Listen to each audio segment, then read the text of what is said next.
I want to touch for a minute on something I mentioned in the last video concerning Joseph Kony. He's a warlord that's been in the north of Uganda. He controls all of northern Uganda.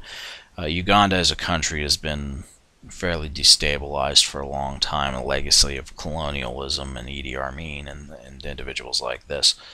But he controls the north of the country of Uganda. The central government is in the south.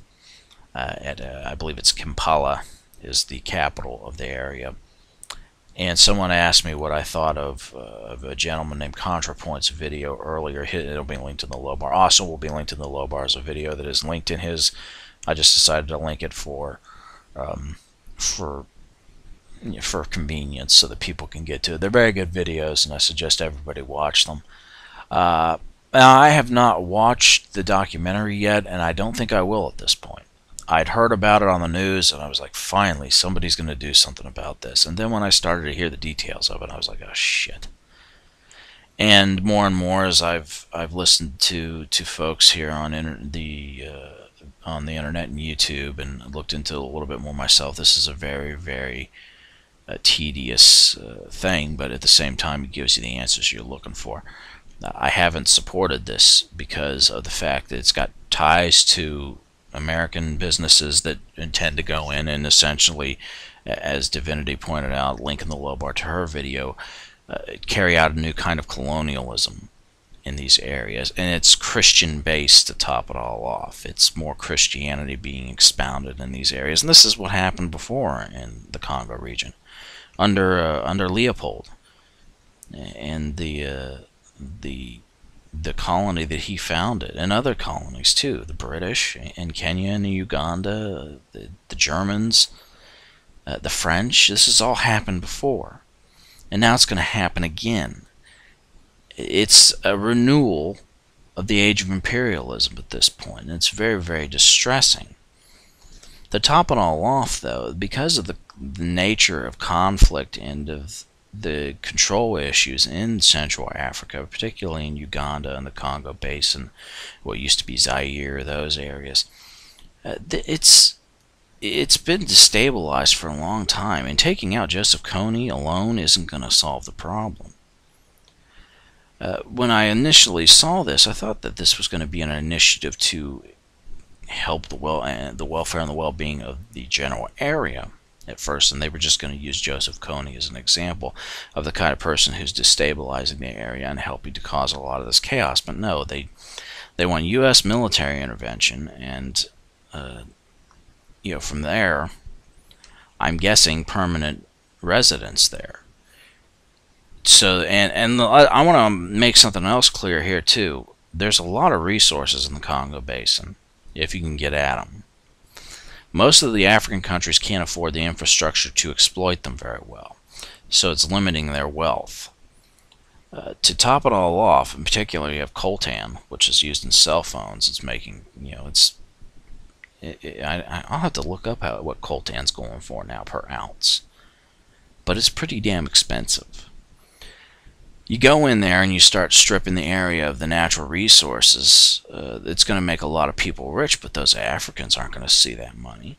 It's going to go to those companies that come in there and take it, and they're going to have administrators that aren't Africans. They're going to have apparatus within their bureaucracy that is not run by the Africans. It's just like the British again. The British brought in Indians to run this stuff from the subcontinent. They didn't have the natives working in positions of power. They were servants. They were porters.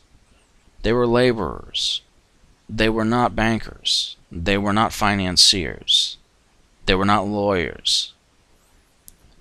It's not a coincidence that Mahatma Gandhi's first kind of attempt at civil disobedience took place in Africa when he was there working. So, it's the whole story all over again. We're looking at a new colonial insurrection by Western powers into Africa again, it seems like. And it's a feel-good moment for people because they hear about this Kony guy, and Joseph Kony, and he is an awful human being. There's no question about that. But just taking him out doesn't solve the problem. First of all, Kony's got successors. Secondly, the vacuum of power that can be created by taking Kony out at this point will either fragment his forces and they start fighting each other, or it could frankly come under the rule of another guy who's even worse. And that could be a huge problem down the road too. You can't just take out the head of the snake and not demobilize his forces. This is the living that they make. This is what they do. This is how they survive, by raiding and stealing and capturing and killing and recruiting. And this has been going on for years, and they just now notice because they notice, oh shit, there's a lot of wealth now in the Congo region and we can exploit it. It's never been a concern before until you hear about coltan and gold and silver and diamonds and potential ways of exploiting that. And of course you have these Christian fundamentalists who are running a lot of this stuff. People that are behind the anti-homosexual law there, where it's going to be an offense punishable by death if they get it passed. There has been evangelical Christian fundamentalists who have gone there to instill in a lot of people the fear of witches. And now women and children are being targeted who are outsiders so that they can be killed as witches. It's not a good thing. It's not a good thing at all. And in the end, it would probably be that the Ugandan people would be trading a war with Joseph Kony for servitude at the hands of some evangelical Christian fundamentalist power run by American business. And I don't think that is what we're looking for. So what is to be done? Well, it's certainly not what they're moving towards right now, because that's not going to solve a problem in the end. To top it all off, the resentment that is going to be caused by occupation of these countries towards the native people, and God knows what else is going to happen at that point. The resentment can cause bloodshed in and of itself. I do not think this is the way to go. And it's unfortunate because I had such high hopes that this was going to be finally the situation that drew attention to what's been going on there for years now. And it goes all the way back to the 90s with the civil war that broke out in the Congo region between the Tutsis and the Hutus. And about 4 million people were killed. It doesn't look like it's going to happen that way, though. It looks like we're right back to square one. Colonial powers trying to figure out how best to carve up the area. And right now it appears that America's got the foothold. They get American apparatus in there, or they get American forces in there, they're going to need facilities to stay in. They're going to need a foothold there to operate out of. And that's when you have American business follow up in those areas. Get subcontracted out just like they did in Iraq, making billions of dollars on exploiting the local wealth, or the local wealth, and getting federal subsidies to top it all off. This sounds like what they're going to try and pull off. Are they going to be successful? I don't know. Maybe. It's not hard to pull the wool over the eyes of an American at this point.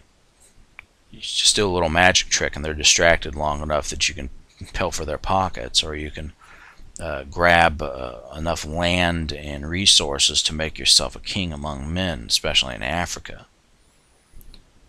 So I'm not confident. I'm not pleased about it. I'm not hopeful about the situation. In fact, the situation appears to be very dire.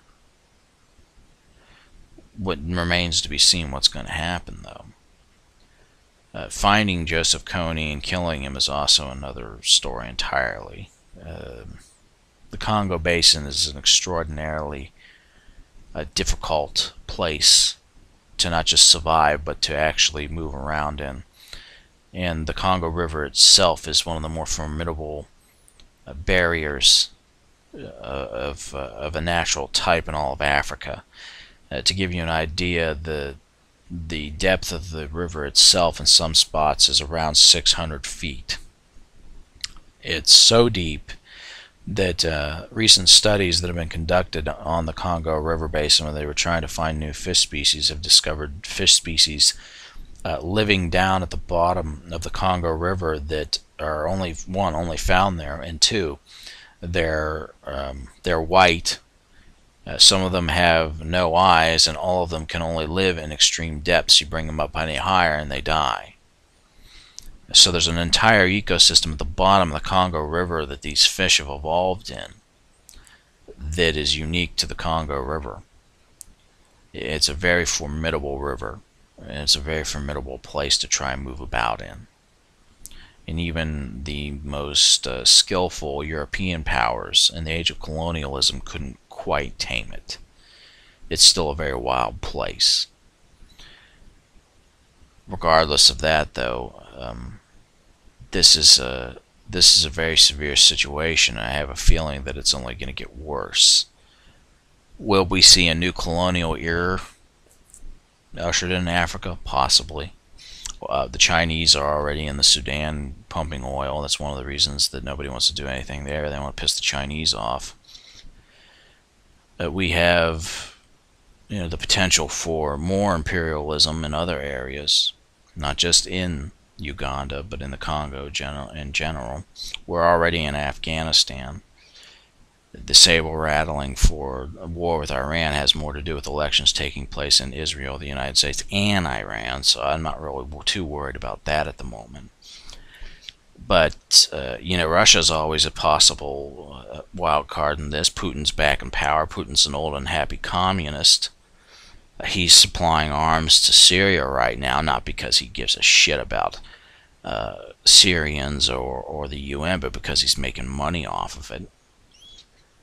There's the potential to destabilize all of Africa in this mess.